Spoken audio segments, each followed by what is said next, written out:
Hey everyone, Yeah. thanks for joining. Here with Don. I want to introduce what we're going to be doing here on a kind of weekly, bi-weekly basis. Today, we're going to learn more about Don, his background, and we're going to go in, early days of the company, what made him get involved. And then going forward, we want to make sure this is interactive. Please, if you've got questions, either about the company or about Don, drop it below. We'll definitely try and get them in here. But kicking things off, Don, first things first, how are you? I'm excellent, thanks. It's a Friday afternoon in Huntsville. It can't be better. That's it. There you go. Yeah. Taking the last kind of warm days before it starts to snow. Usually Yeah. happens pretty quickly. I got my firewood set. We're good to go. So I'm ready for it. Build Yeah, a no, skating rink. awesome. Well, here, let's kick it off. So usually like to start kind of early days, early career Yeah. for Don. If you want to kick it off, maybe some first couple jobs and walk through some of that. Well, the funny thing is, so I'm a Queen's engineering graduate. Many years ago, I hate to say, you can tell by the color of my hair, probably how many years ago. Yeah, Yeah, so mining engineer, and early on in my career, so I worked for Inco, I've worked for Noranda, both companies now gone. I think Inco is now Vale, and Noranda is somewhere within Glencore, I think, or somewhere else. But early on, I got into graphite, which is kind of bizarre. And it just I've sort of in and out of it a little bit, and then stayed with it. I came in my first foray into being a public company. I was president of Northern Graphite.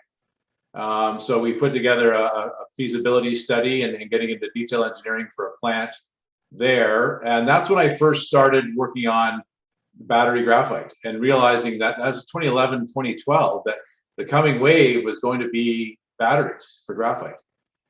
So getting into figuring out how to do thermal purification and just starting that whole process of learning how to do this. So, and I moved on to a couple other public companies in greater positions.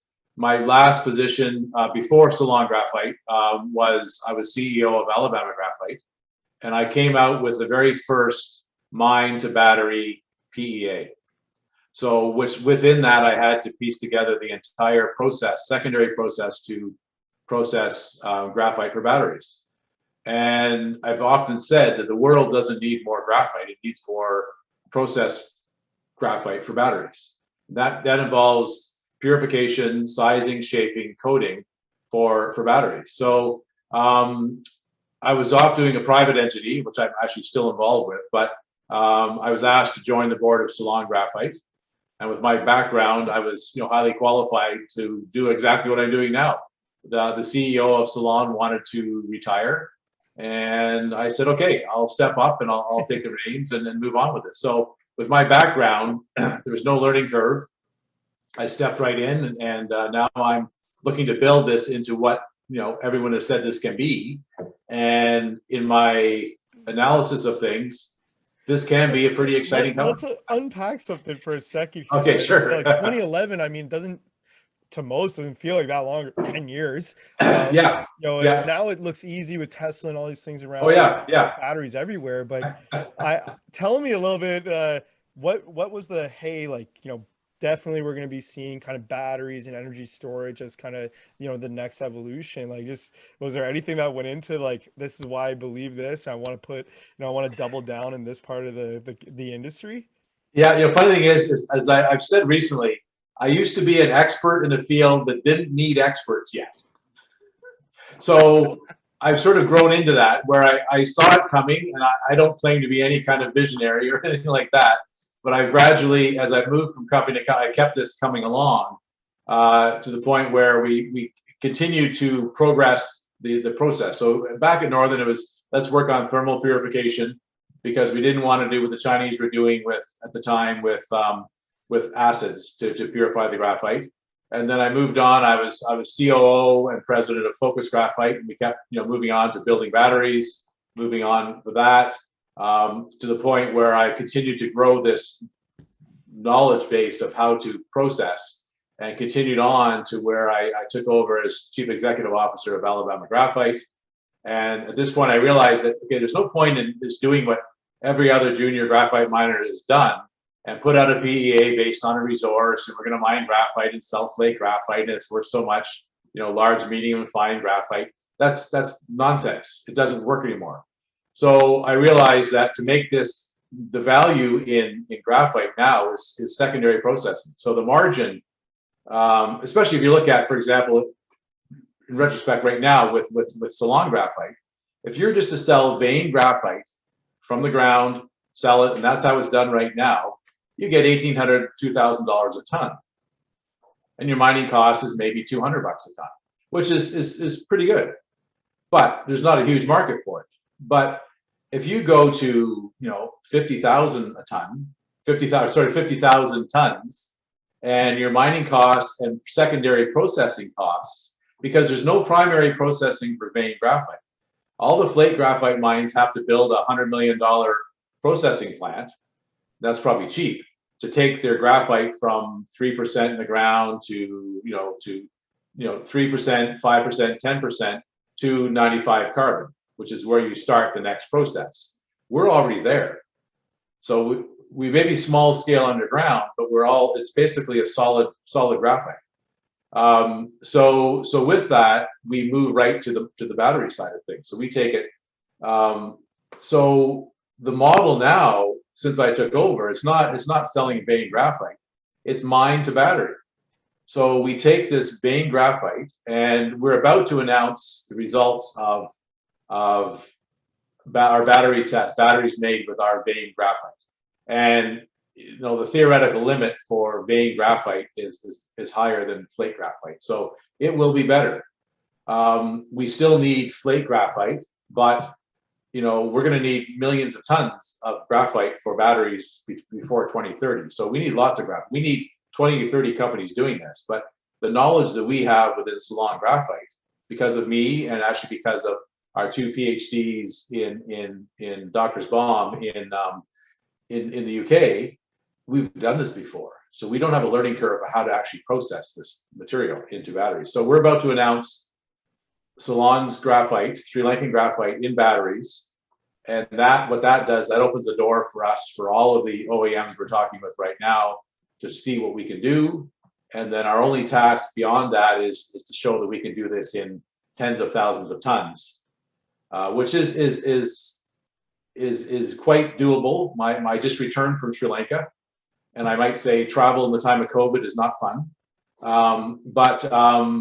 And I think we were talking on a Zoom call. I was in the back of the car coming from one of the mines. So we were in Colombo, Sri Lanka. But the bottom line is that we're about to do some pretty interesting things here. We have a PhD geologist in Sri Lanka who has his UK charter is due any time.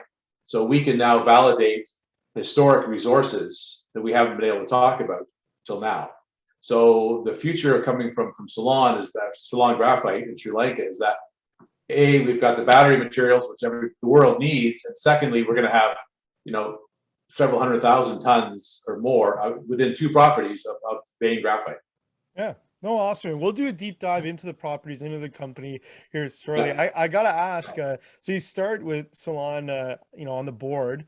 Yeah. Walk me through how that came up. You get asked, walk me through how you get involved, day one, and then you talk the transition from board member to CEO. You're like, oh, it's an easy thing. You just hop on in here, no problem.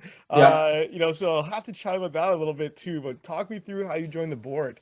Well, I was actually, quite frankly, I was looking for a shell for my private company. I was thinking of going public.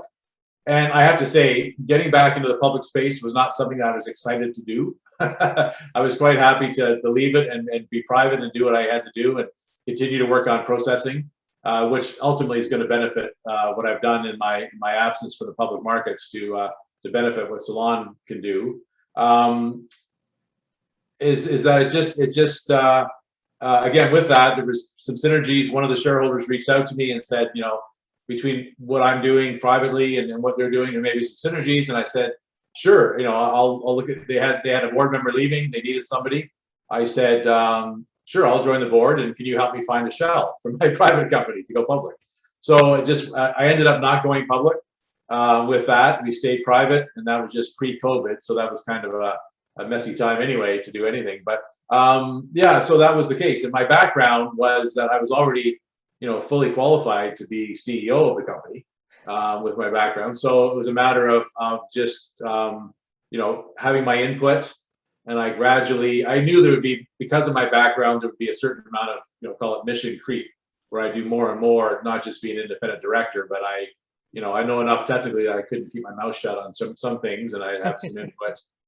To the point where we knew that it was finally time for Bharat to retire, and so we did a bit of a period transition where I started doing more and more, and then we finally did the transition in June.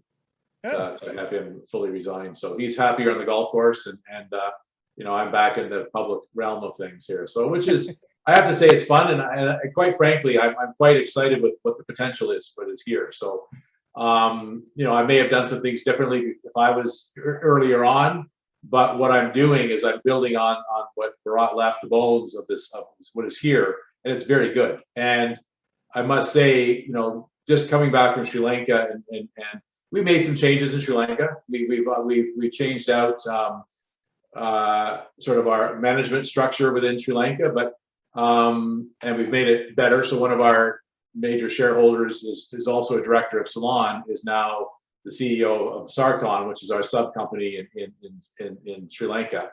And I'm pretty excited with my technical team that I have. All of my guys there, geologists and engineers, all have advanced degrees from Europe or Australia. So, we're not coming into an area where we've got, some typical third world issues. I've got a very talented technical team that we can rapidly, expand our operations and our mine plans. My task is to first of all update the resources, which we're doing as we speak. And then from there, we update our short-term, long-term mine plans, so we can show the OEMs that, yeah, Sri Lanka can produce like it did in the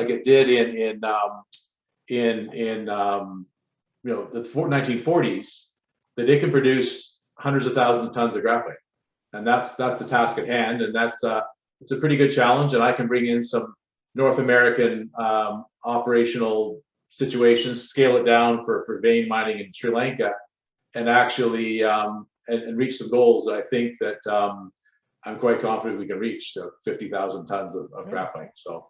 Oh, it's fantastic. And look, we'll talk about the location. We'll talk about what's to come. Yeah, these sure. all get cool little videos as well. But good teasers. Well, crazy story, Don. I want to say thanks so much. Last question for you. Sure. Anything about yourself you want in the video about yourself? I'm not sure. I think it's from a standpoint of I mean, I'm the CEO of a public company again. Typically, CEOs of public companies are more promotional. They are sometimes geologists. I'm a mining engineer. So there's basically my task for this is to put the legs underneath this thing to support the share price in order to move things forward, and I'm doing so in a no bullshit manner. This is how it is. These are the facts. This is what we're doing. This is what I've done in the past, and this is what I'm going to bring to Ceylon, and what I'm bringing to Ceylon now, and this is how it's going to work. So I think the more that people hear the story, the more they're going to like what they hear, and whether they come into this story or not, it's I think it's a good opportunity now. And that's basically it. Again, I look at everything from an engineering perspective, but it's just a facts-based perspective. There's no bullshit involved. Yeah. No, awesome. Well, look, appreciate the passion, appreciate the upfront honesty, and I want to encourage anyone with questions about the company, please drop it below. We'll definitely fire through a bunch of them. We'll do a Q&A video. We'll get some in on every video or so. But Don, thanks so much for joining. This was a great video. My pleasure. Excellent. Okay, thanks very much, Jason. Look forward to it.